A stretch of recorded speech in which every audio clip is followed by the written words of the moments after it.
Guys, nandito naman ako. Ayan guys, na galing ako sa palengke kasi namalengke ako ngayong araw na to kasi wala na kaming mga ulam. Ayan, so dinipros ko na yung ref ko. Then panibago naman, 'di ba? So eto, may nakita akong isa sa paborito kong prutas sa palengke. So star apple. Ayan guys, ang aking star apple. So, siguro half a kilo ang kakainin ko. Ayan. Kain tayo guys. Ayan. Imukbang na natin to. Tikman natin kung matamis. Ayan. So, ito yung star apple.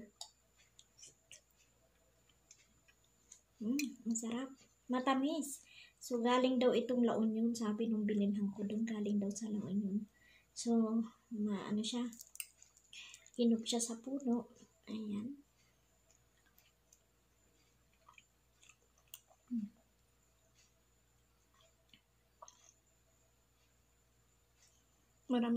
Bumili ako sa palengke. Alam nyo, yung lemon is, bibili sana ako ulit ng lemon kasi wala na kaming lemon na kailangan kasi natin ngayon sa dami ng virus na dumarating sa atin. Kailangan natin ngayon ng vitamin C, di ba? So, talaga, naglalagay kami sa pitcher ng lemon. Everyday po yan. So, parang nagulat ako. Ang kilo ng lemon as of this time is 280, guys. Yes. 280. Kaya, ang ginawa ko ngayon, bumili ako ng kalamansi. Yun na lang siguro. So, 50 pesos ang half kilo ng kalamansi. Pakita ko sa inyo.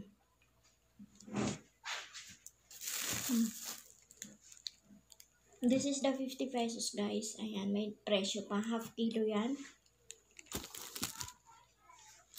Then, sweet peas. Ito mura ito kasi galing Baguio to, diba? So, this is sweet peas. This is only 25 pesos. Ayan. So, kinilo ko siya kanina. Almost a half kilo. Yan. Maganda siya. Then, ito, hindi kami nawawalan nito. Saba. Then, itong kamote. Ayan. Ayan yung kamote. So, yan yung binili ko. Then, I also buy chicken, beef. Ano pa? Yun ang binili ko ngayon. So, kasi maano naman kami sa gulay, kaya yung meat naman, ang binibili ko lang yung parang pangsahog lang.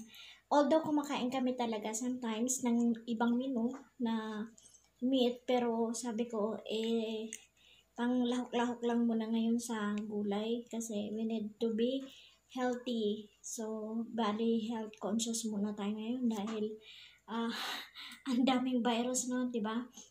Ang iba nagpa-panic buying, guys. Ang isda as in ang mahal-mahal.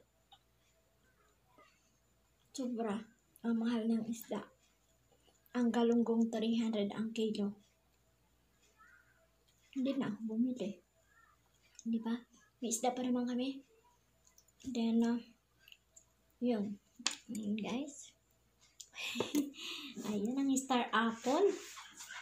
Papakin natin to. Hindi ako kumain ng umaga. Just yung coffee ko, yung bigay ng mother-in-law ko na pinagluto ako. Yung parang rice na sinunog siya. Tawag dyan? Hindi ko alam anuhin sa English.